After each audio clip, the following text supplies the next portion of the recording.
Jadi mari kita mengerti apa yang sedang terjadi hari-hari ini. Ketakutan besar. Kenapa? Kita semua tahu.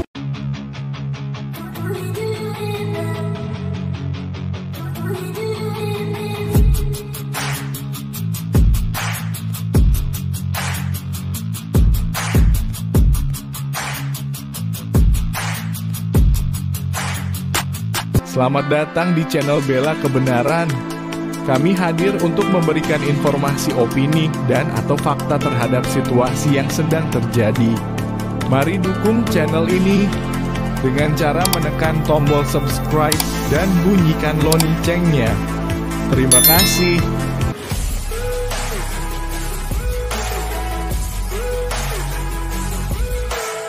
Jadi mari kita mengerti apa yang sedang terjadi hari-hari ini. Ketakutan besar. Kenapa? Kita semua tahu China itu negara yang luar biasa sekarang. Dia memberikan hutang kepada negara-negara kuat. Dia beri hutang kepada negara-negara minyak loh saudara.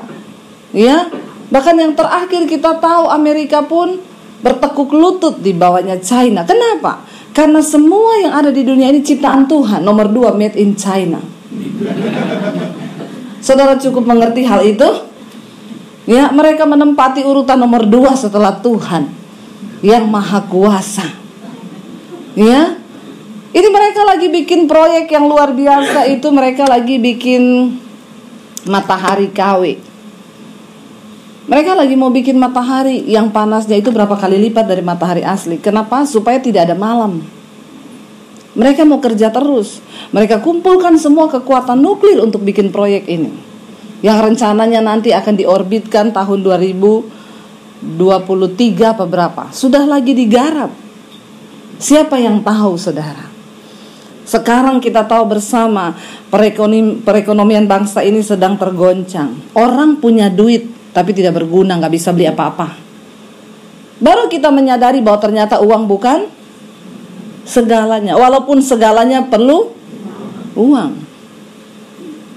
Uang tidak dibawa mati, tapi kalau tidak ada uang bawaannya, ampuni mereka Tuhan. Karena mereka menyambung apa yang saya katakan. Ya, kita mati bukan karena nggak ada uang, ya, karena kita punya Tuhan, jadi kita nggak perlu takut apapun. Bagian kita, mari persiapkan diri. Tadi Pak Niko berkata, masuk dalam dimensi yang baru. Saya seminggu yang lalu saya baru pulang dari Israel. Ya saudara, dan saya melihat ya, walaupun sudah berkali-kali ke sana itu tidak pernah bosan belajar dari kisah hidupnya bangsa Israel. Dulu saya ini bukan tipe yang suka ke Israel. Dulu saya anti Israel. Saya nggak mau pergi ke Israel karena saya lihat orang Kristen tuh kok udah kayak ke sana itu mau pergi umroh. Saya dulu bilang, ngapain sih udah kayak umroh, kita juga Israel rohani, nggak perlu pergi ke Israel sana. Lalu satu kali suami saya bilang gini, "Say, kamu itu kan hamba Tuhan. Setidaknya Israel itu di sana kota-kota yang pernah Yesus ada. Jadi kamu pergilah ke sana." Terus saya bilang sama suami saya, "Iya juga ya, iya jadi kan kamu kalau khotbah misalnya tentang Danau Galilea, kamu sudah pergi injak di Danau Galilea itu." Terus saya bilang sama suami saya, "Oke, kalau begitu saya akan berdoa supaya saya bisa berangkat ke Israel." Suami saya bilang, "Bahaya kalau istriku sudah berdoa, pasti terjadi." Amin ibu-ibu.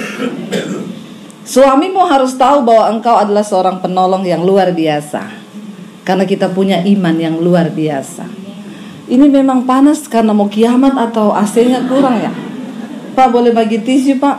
Memang hari-hari ini panasnya luar biasa saudara. Kenapa? Karena neraka mulai bocor. Jadi mari kita sungguh-sungguh hidup dalam takut akan Tuhan. Amin. Lalu saya mulai berdoa saudara. Waktu itu tiba-tiba ketika saya berdoa, Tuhan, saya rindu ke Israel. Orang itu bisa pergi ke Israel bukan karena punya uang. Maaf. Ada orang punya uang gak punya waktu. Ya, ada orang punya waktu tidak punya uang. Tapi kalau Tuhan yang undang kita, itu luar biasa. Akhirnya saya ditelepon sama satu tur saudara, dia bilang gini, "Bu, ibu mau gak bawa grup ke Israel?" Saya dengan polos dan lugunya berkata, "Maaf ya, saya belum pernah ke Israel. Bagaimana mungkin saya bawa grup?" Ibu nggak apa-apa, nanti di sana ibu cuma khotbah aja apa yang di Alkitab. Ibu nggak perlu menerangkan soal Israel karena ada tour guide-nya di sana yang orang Israel asli. Oh begitu? Iya, berarti saya bisa. Bisa, mau nggak Bu? Tapi jangan suruh saya cari-cari orang. 1 gratis, 10 gratis 1. Saya tidak ada talenta sales, saya ini sales kerajaan Allah. Iya Bu, enggak Ibu, saya tidak suruh Ibu cari orang, karena grupnya sudah ada, Ibu tinggal berangkat. Oh haleluya, puji Tuhan. Jadi saya berangkat saudara. Yang di sini yang tidak ada uang jangan menatap saya dan berkata gini, itu kan karena Ibu pendeta, makanya Ibu bisa mengalami mujizat. Mujizat Tuhan lakukan bagi setiap orang yang percaya. Saya waktu bawa grup itu ada satu orang wanita, dia bersaksi di bus saudara. Dia bilang gini, saudara, saya ini kalau dipikir bisa berangkat ke Israel, nggak mungkin bisa seumur hidup. Kenapa? Saya nggak punya uang, saya hanya karyawan biasa. Gaji saya cuma cukup untuk saya makan. Satu kali di kantor, saya punya teman, dia bilang itu pakai jilbab. Dia tiap hari kalau kita lagi kerja curhatnya gini, kerinduan saya itu umroh loh. Tapi saya bisa nggak ya?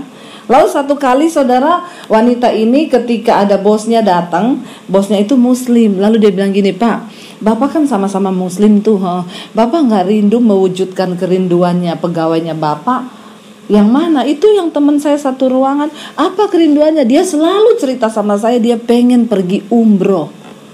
Oh iya? Iya, Bapak tuh kan sama-sama muslim, Bapak wujudkanlah.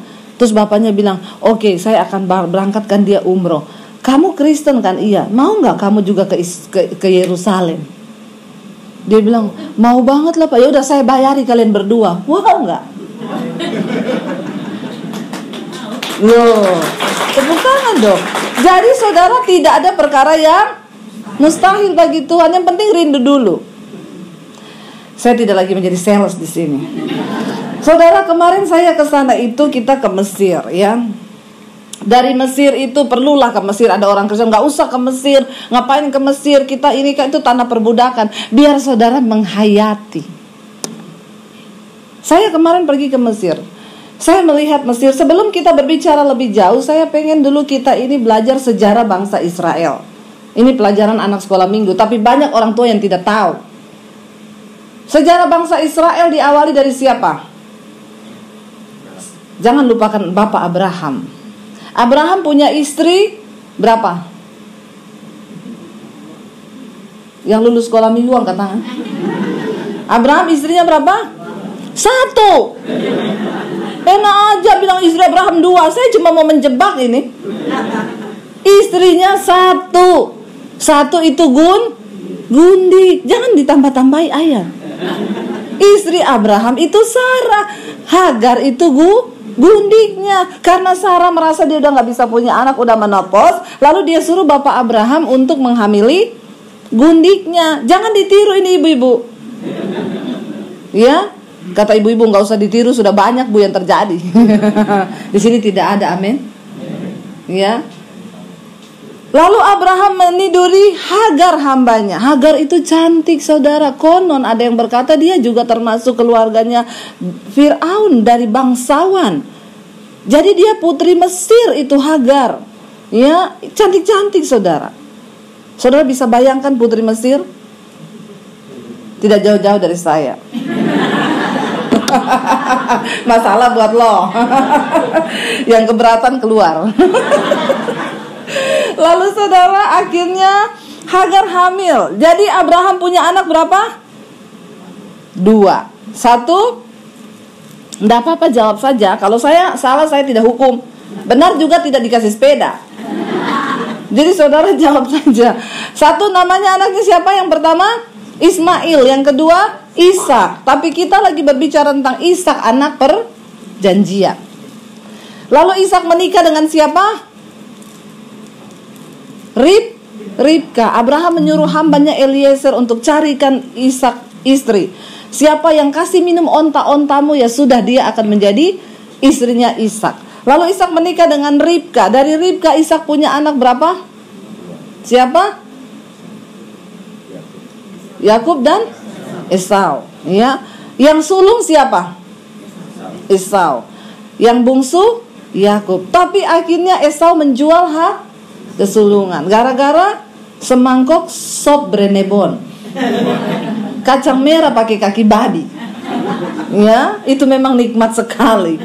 Yakub menipu Esau, lalu jatuhlah hak kesulungan kepada Yakub. Tapi saudara, orang itu kalau suka nipu pasti kena tipu. Jadi jangan suka bilang kanan kirimu, jangan tipu-tipu, nanti kena tipu. Lalu akhirnya Yakub itu bekerja di rumah Laban karena dia ingin anaknya Laban. Namanya siapa yang dia pengen? Rahel. Tapi dia ditipu sama Laban. Nah, tukang tipu kena. Ya. Jadi jangan suka tipu-tipu, karena apa yang Anda tabur pasti akan Anda tuai. Itu hukum Allah dan hukum alam. Apa yang engkau lakukan pasti akan engkau tuai. Hati-hati dengan hidup ini. Lalu dia ditipu oleh Laban. Pada waktu malam pengantin, dia buka kerudungnya istrinya, ternyata bukan Rahel tapi Lea. Ya. Lalu dia harus bekerja selama 7 tahun lagi untuk mendapatkan Rahel. Dari istrinya Rahel dan Lea dan gundik-gundiknya, hamba-hambanya Rahel dan Lea, dia punya istri, dia punya anak banyak. Dia punya berapa anak, saudara? Yakub 12 suku Israel. Ya, Yakub diganti namanya menjadi Israel ketika dia bergumul dengan orang yang besar, bayangan hitam, dan ternyata itu adalah Tuhan. Dan sejak saat itu dikatakan namamu menjadi Israel, yang artinya yang bergumul dengan Allah. Lalu dia punya 12 anak, itulah 12 suku Israel. 11 suku boleh bekerja, dikasih warisan, tapi suku satu Lewi tidak boleh kerja. Lalu di antara 12 anaknya ada yang namanya Yusuf. Ketika itu Yusuf dibuang oleh keluarganya sendiri, saudara-saudara kandungnya sendiri. Mereka iri hati kepada Yusuf. Lalu Yusuf mau dibunuh, dimasukin sumur. Lalu mereka berpikir gini, kalau kita cuma masukin dia sumur, kita tidak dapat uang, mending kita jual dia sebagai budak. Lalu Alkitab berkata Yusuf dijual, jatuhlah dia ke Mesir sebagai budak, lalu sampai ke rumahnya Potifar. Saudara, kalau Tuhan mengizinkan engkau mengalami sesuatu yang pahit dan menyakitkan, jangan buru-buru salahkan Tuhan, jangan buru-buru salahkan orang, sebab ternyata orang yang mengizinkan kepahitan dalam hidupmu itu, dia sedang menggenapi rencana Tuhan atas hidupmu. Bilang amin. Kalau saudara setuju dengan firman, langsung bilang yes, amin. Tidak usah disuruh-suruh. Amin ada bu, lagi ke toilet. Ya.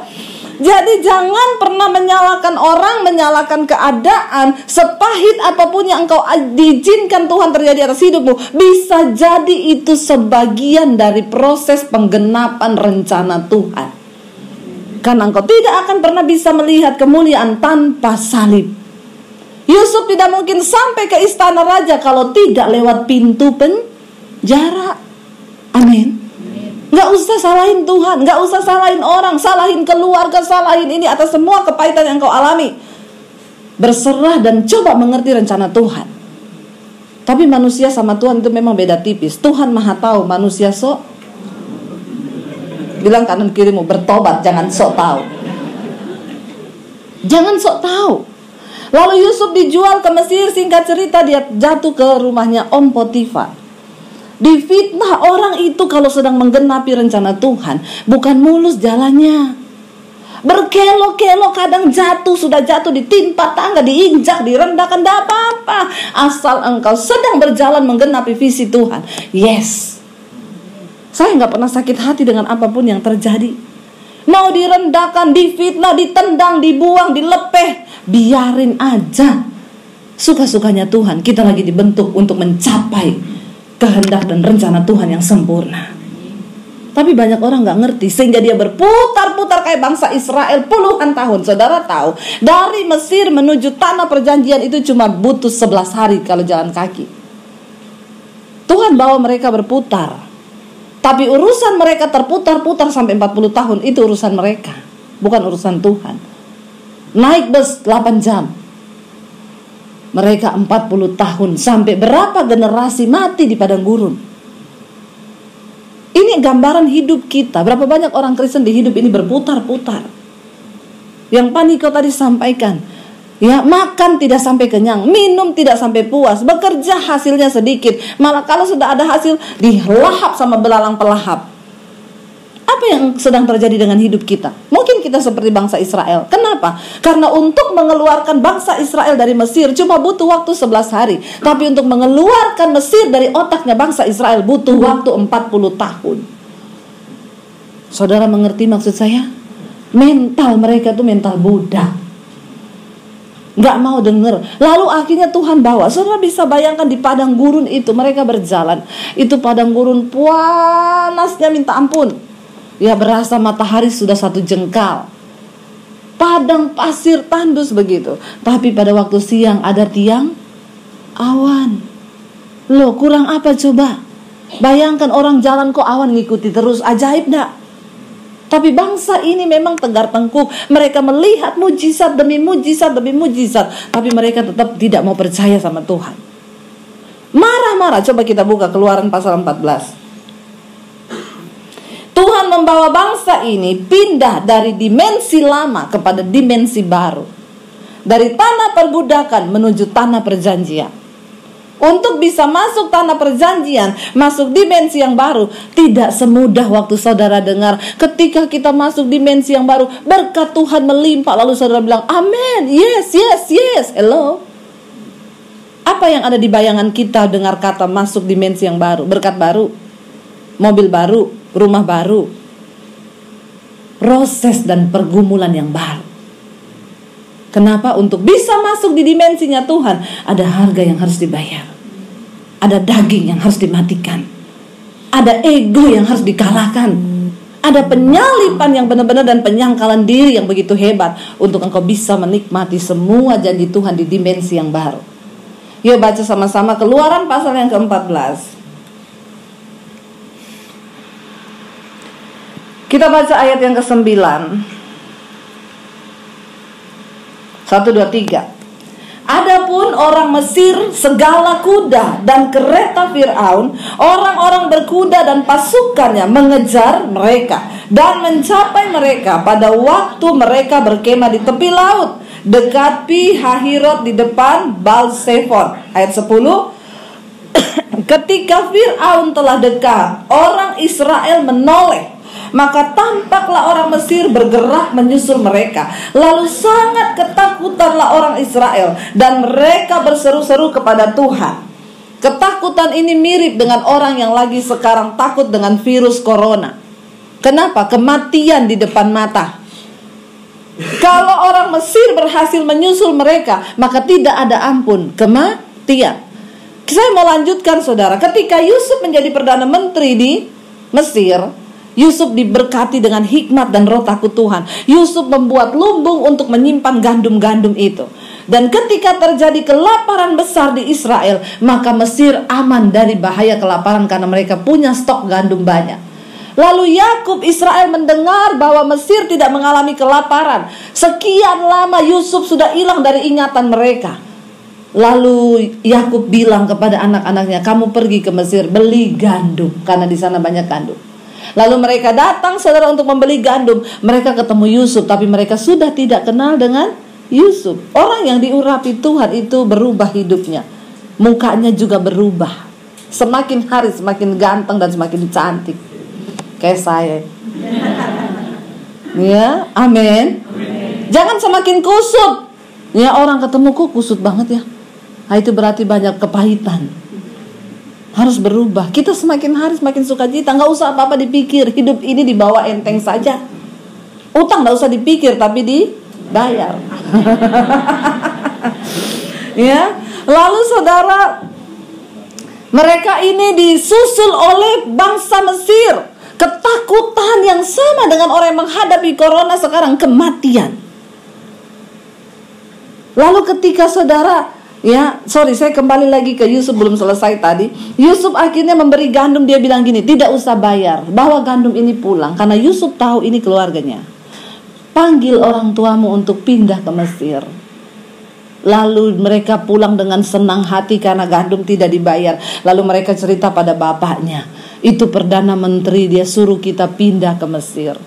Lalu Yakub mengangkut semua keluarganya berjumlah 70 orang. Anak-anak dan cucu-cucunya pindah semua ke Mesir, hijrah. Ketika ada di Mesir, mereka beranak cucu di sana, bekerja karena mereka disertai Tuhan. Mereka menjadi bangsa yang besar dan hidupnya lebih diberkati dari orang Mesir.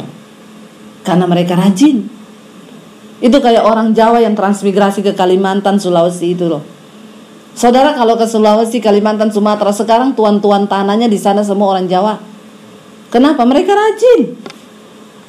Ya, saudara, Sulawesi ke Sumatera, kemana-mana daerah transmigrasi sana, mulai dari yang jual bakso sampai yang punya tanah semua Mas Joko, Mas Bejo. Loh iya, kenapa? Mereka rajin, kalah orang yang punya tanah. Demikianlah bangsa Israel pada waktu itu. Mereka menjadi besar, diberkati Tuhan. Lalu apapun yang mereka lakukan berhasil. Lalu orang Mesir mulai iri hati. Lalu dengan berbagai cara lewat undang-undang ditekanlah bangsa Israel. Singkat cerita, mereka jatuh dalam perbudakan dan penjajahan. Lalu mereka berseru pada Tuhan. Lalu Tuhan mengangkat Musa untuk bawa bangsa ini keluar dari Mesir. Itu ceritanya. Lalu mereka mulai bergerak keluar dari Mesir. Alkitab berkata ketika bangsa Israel melihat orang Mesir di belakang dengan kereta berkuda, mereka tidak bawa apa-apa, tidak bawa senjata, orang lari dalam keadaan budak. Lalu mereka mulai berketakutanlah, mereka berseru-seru kepada Tuhan. Keluaran 14 ayat 11 berkata, mari kita baca sama-sama. Keluaran 14 ayat yang ke-11. Dan mereka berkata kepada Musa, apakah karena tidak ada kuburan di Mesir, maka engkau membawa kami untuk mati di padang gurun ini? Apakah yang kau perbuat ini terhadap kami dengan membawa kami keluar dari Mesir? Saudara, lihat bangsa ini, saudara. Memang saudara, ya itu mentalnya itu loh. Bukannya berkata kepada Musa, Musa, apa yang harus kami lakukan Musa? Kita berdoa yuk Musa. Nggak ada perkara kan yang mustahil bagi Tuhan. Buktinya dikasih tiang awan, kalau siang malam dikasih tiang api. Tuhan itu kan ajaib. Enggak. Balik lagi menyalahkan Musa dan pengen balik ke Mesir. Saudara, ini gambaran apa? Ketika engkau mau masuk ke dimensi yang baru, engkau mau bergerak masuk dalam hidup yang baru, mau tinggalkan dosa-dosa perbudakanmu itu, iblis tidak akan senang. Gambaran Fir'aun itu berbicara tentang gambaran kuasa kegelapan yang akan mengejar hidupmu. Makanya banyak orang bilang sama saya, ibu, iya bu, saya ini homo, saya udah mau keluar bu, tapi tantangannya besar sekali. Ada beberapa orang konseling, ibu saya selingkuh bu, saya udah mau putuskan tapi kok digoda terus. Iya, Mesir akan mengejarmu. Caranya gimana ibu? Blokir nomor HP-nya. Amin. Ya, iya saya sudah blokir tapi dia tetap pakai nomor lain. Ganti nomor HP-mu. Ya jangan bu, udah banyak yang tahu. Mau masuk ke tanah perjanjian atau mau terus di padang gurun? Kalau kamu gak kuat, lebih baik bayar harga yang mahal. Gak apa-apa, catat aja dulu nomor yang penting-penting. Ganti nomor, udah putus hubungan. Jangan main-main sama dosa. Amin. Hidup kita ini aman dan berbahagia di jalan Tuhan ketika engkau hidup dalam kekudusan. Mau mati, mau apa, yang penting udah benar dulu. Semua orang juga toh mati. Kalau orang itu saudara tidak lagi punya kepentingan dan berdampak bagi kerajaan sorga, maka siap-siaplah check out dari dunia ini. Tapi selama Tuhan masih punya rencana atas hidupmu dan engkau masih mau berjalan bersama dengan rencana Tuhan, belum selesai tugasmu. Kalau udah selesai ya sudah check out. Gak usah terlalu takut dengan kematian. Amin. Sampai mau salaman gak berani. Jangan salaman, virus pakai kaki saja. Orang tua malah mati salaman pakai kaki. Kenapa? Keseimbangannya jatuh, malah jatuh saudara. Ya, gak usah aneh-aneh lah hidup ini. Ya, kita percaya perlindungan Tuhan itu sempurna.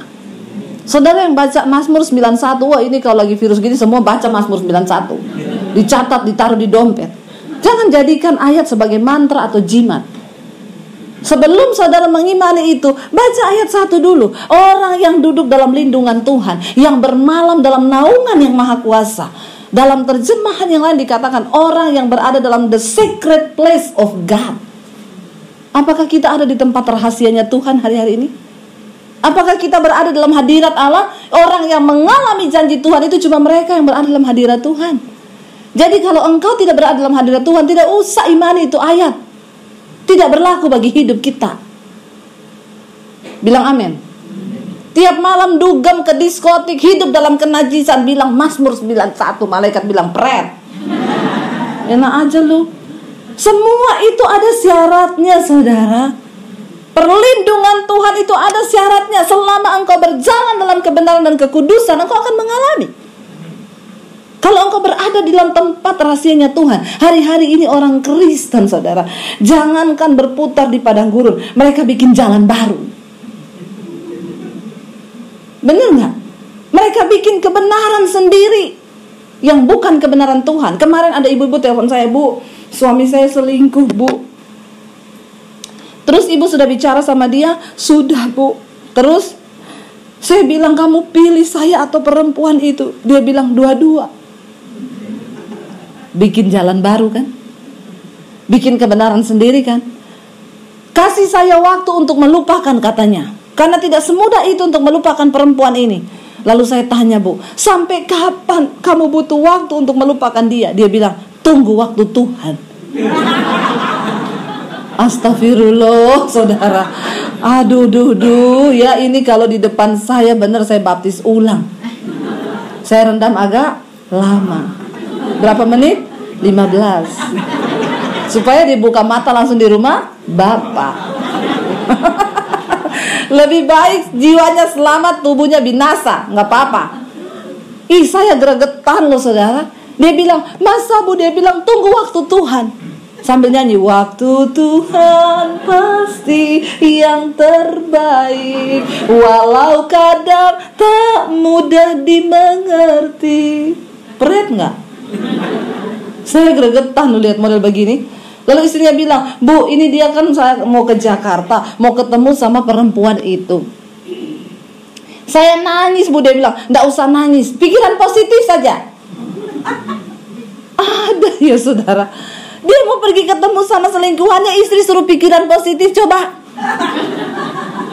Hello. Banyak suami-suami model begini sekarang ini, tapi di sini tidak ada. Karena belum ada yang ketahuan. Dan belum ada yang ngaku. Bertobat, saudara, ya.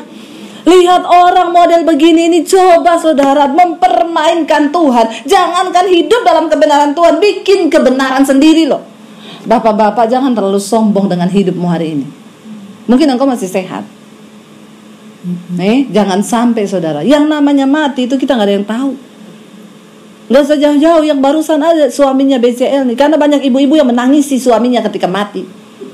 Yang meninggal suaminya BCL, yang nangis ibu-ibu. Semua ngangkati fotonya, turut berduka cita, nangis, air mata berderai-derai. Punya suami masih sehat, tidak ditangisi, malah dimarah-marahin. Bertobat ibu-ibu, amin. Katanya soalnya suami saya, Bu, udah jelek, pelit lagi.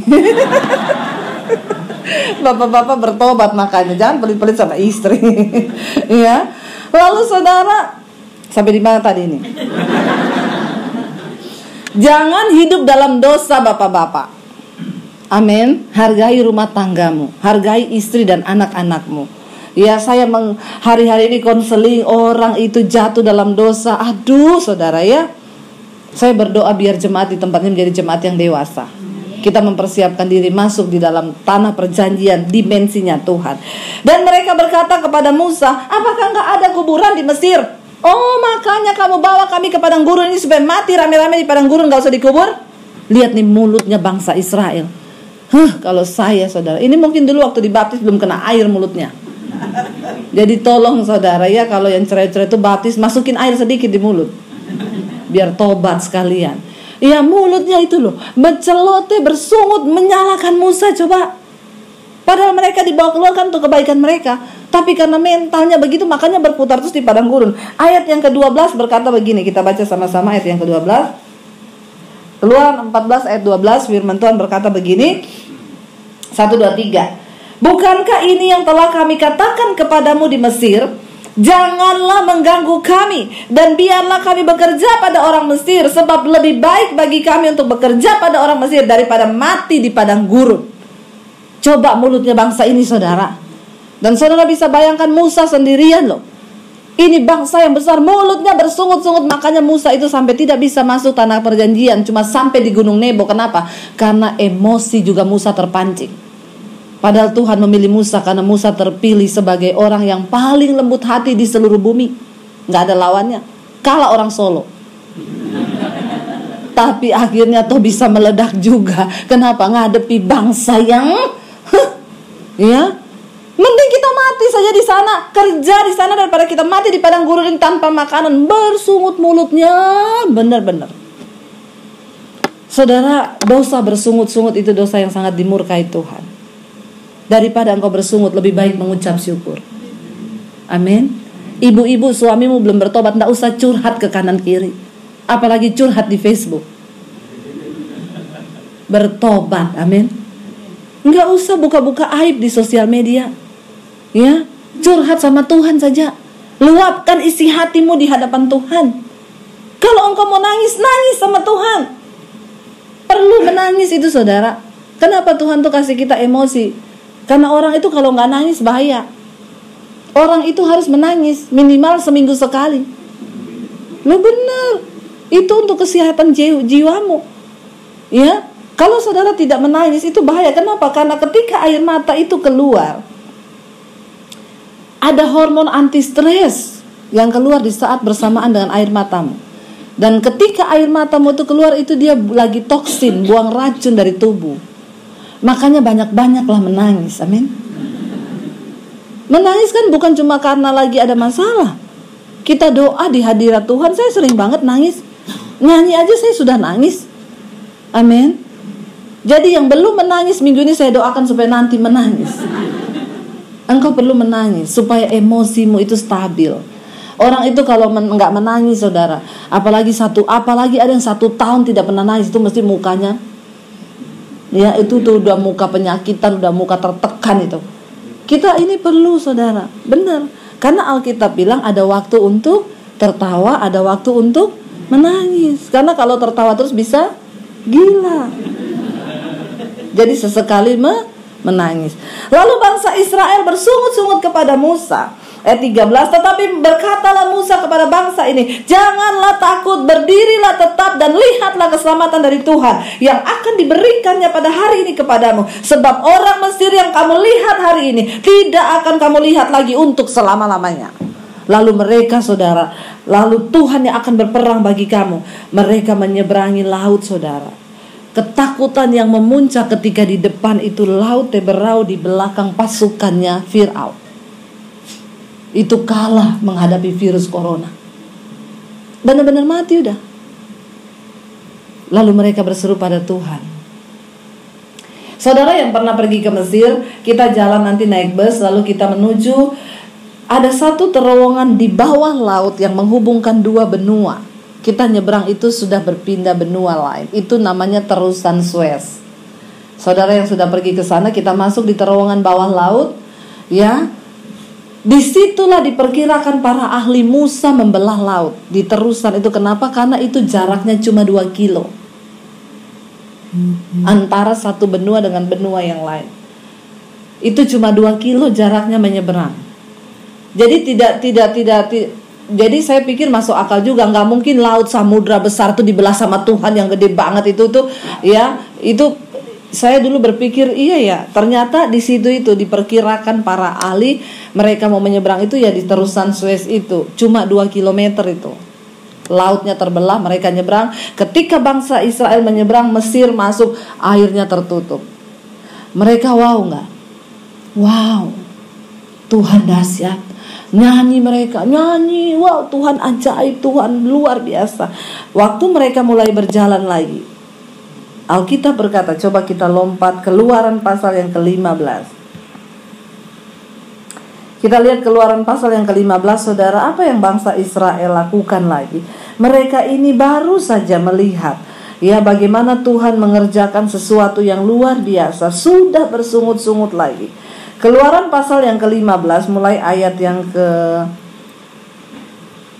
di sana ketika ditulis di sana, mereka ketemu satu tempat yang namanya Elim, mata air di Mara. Saudara, mereka menyeberang, mereka melintasi laut itu, lalu mereka sampai ke mata air yang ada di Mara itu, di Elim. Ya, kita baca sama-sama. ayat yang ke-22. Di Mara dan di Elim, Musa menyuruh orang Israel berangkat dari Laut Teberau, lalu mereka pergi ke padang gurun Syur. 3 hari lamanya mereka berjalan di padang gurun itu dengan tidak mendapat air. Saudara bisa membayangkan 3 hari berjalan tidak ada air? Dokter bilang itu orang kalau tidak tidak makan masih bisa hidup 3 hari asal minum. Tapi orang gak minum 3 hari itu bisa mati. Sekarat di padang gurun gak ada air. Lalu tiba-tiba sampailah mereka ke Mara. Saudara yang sudah pernah pergi ke sana, di situ ada sumber air di Mara itu. Ya, mereka tidak dapat meminum air yang di Mara itu karena air itu pahit rasanya. Saudara bisa bayangkan sudah 3 hari nggak minum, berjalan ada mata air, lihat sumur. Tiba-tiba waktu mau diminum airnya pahit. Gondok nggak? Banget. Ini gambaran dalam hidup kita. Seringkali kita sudah merasa ada masalah, kok tidak kunjung dapat jawaban. Rasanya di depan sudah mau terlihat mujizat, malah tambah buruk. Mau minum rasanya pahit. Waktu saya berdiri di depan sumur itu kemarin di sana, saudara, tiba-tiba terbersit di benak saya. Itu tidak ada ayatnya di Alkitab sih, cuma di dalam hati saya. Ya, terbersit begini. Sebenarnya air itu tidak pahit, tapi Tuhan bikin pahit. Memang sengaja, supaya mau lihat bangsa ini responnya bagaimana. Lalu saudara di sana dikatakan ayat yang 24, lalu bersungut-sungutlah bangsa itu kepada Musa. Mulai lagi mulut, mending kita di Mesir biarpun jadi budak tapi makan enak, minum ada. Tuhan tuh izinkan semuanya, saudara. Ya, mereka bersungut-sungut kepada Musa, kata mereka, apakah yang akan kami minum? Ayat 25, lalu Musa berseru-seru kepada Tuhan. Waktu Musa berseru-seru pada Tuhan itu, mereka lihat gak? Lihat.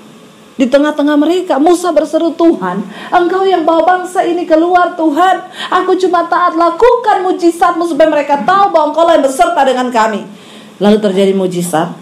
Di sana Alkitab berkata begini, dan Tuhan menunjukkan kepadanya sepotong kayu. Cuma sepotong kayu yang ada di situ. Musa melemparkan kayu itu ke dalam air, lalu air itu berubah menjadi es teh. Es teh manis, saudara. Wow enggak? Wow, lagi butuh air, kelelahan, dapat air manis. Dari pahit dirubah menjadi manis. Dalam hidup ini seringkali Tuhan mengizinkan ada hal-hal pahit terjadi. Tapi ketika engkau berseru pada Tuhan, Tuhan bisa mengubah yang pahit itu menjadi manis. Amin. Jadi jangan pernah menyerah. Tetapi mari kita belajar berserah kepada Tuhan. Ya, waktunya sudah hampir habis. 40 menit.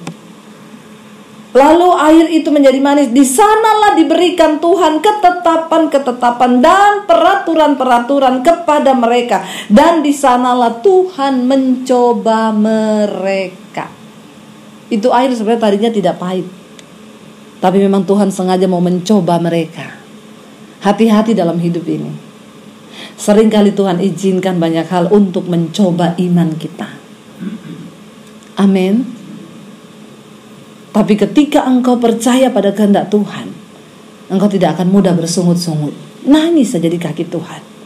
Aku percaya Tuhan, Engkau mengizinkan semua terjadi untuk mendatangkan kebaikan bagi hidupku.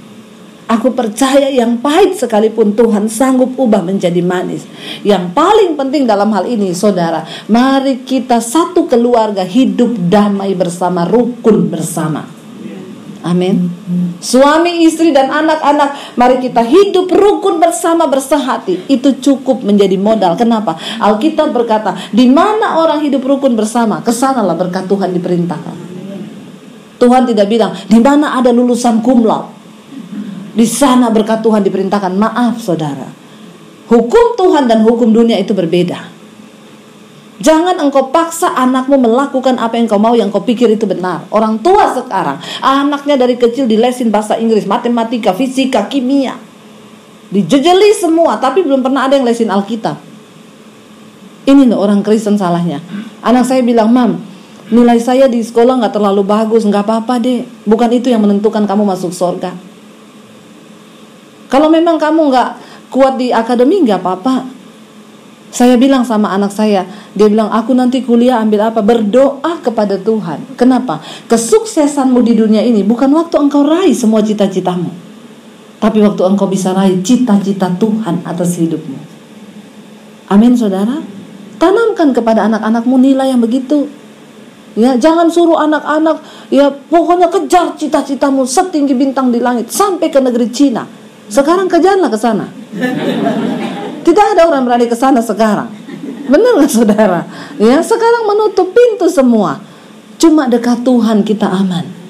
Dan saudara, kalau kita masih hidup hari ini di dunia ini, Tuhan masih punya tugas atas hidup kita. Berdampaklah di tengah rumah tanggamu. Sebagai seorang suami, jadilah sebagai suami yang diurapi Tuhan di tengah keluarga. Sebagai istri, jadilah penolong yang sepadan buat suami dan anak-anakmu. Kembalikan fungsi alkitabiah itu dalam rumah tangga. Jangan dilanggar.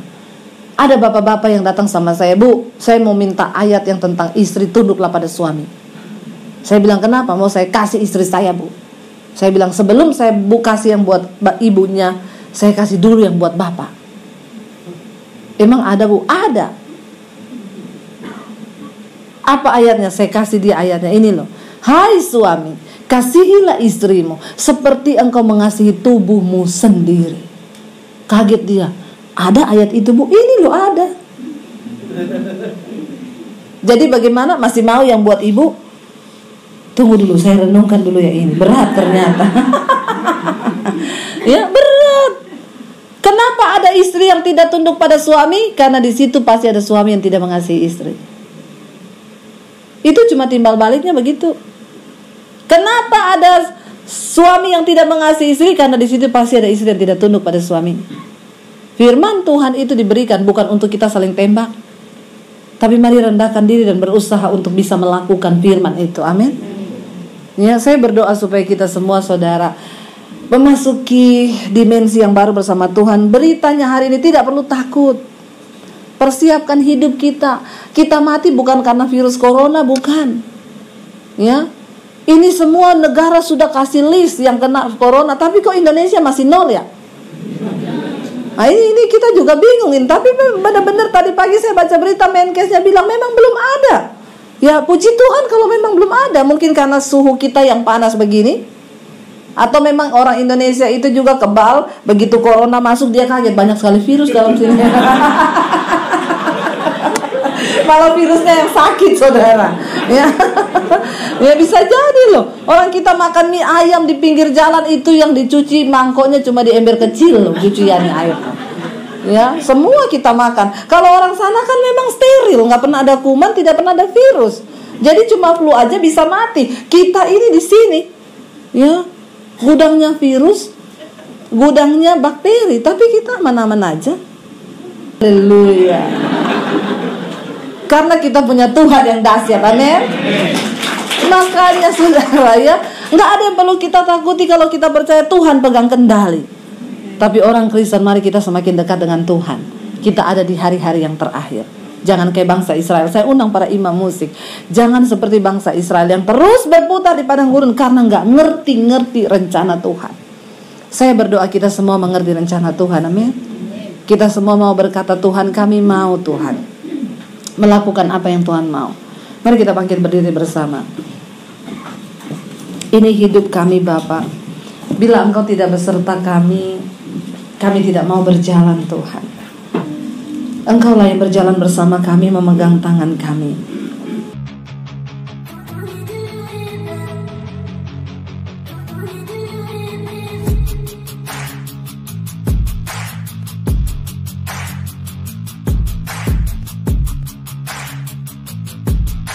Terima kasih sahabat sudah menyaksikan tayangan kami hari ini.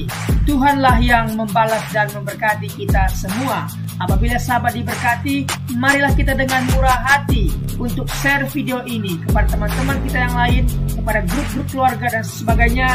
Dan jangan lupa meninggalkan komentar di bawah video ini serta menekan tombol subscribe video kami, sehingga sahabat tidak ketinggalan video-video terbaru dari kami. Terima kasih, Tuhan Yesus memberkati kita semua. Dan dengarkanlah firman Tuhan singkat ini. Mintalah maka akan diberikan kepadamu. Carilah maka kamu akan mendapat. Ketuklah maka pintu akan dibukakan bagimu. Kita harus melakukan sesuatu sampai sesuatu itu akan terwujud atas hidup kita. Minta, cari, dan ketuklah maka Tuhan pasti membukakan pintu. Lukas 18 ayat 1. Yesus mengatakan suatu perumpamaan kepada mereka untuk menegaskan bahwa mereka harus selalu berdoa dengan tidak jemu-jemu. Kita berdoa dengan tidak jemu-jemu.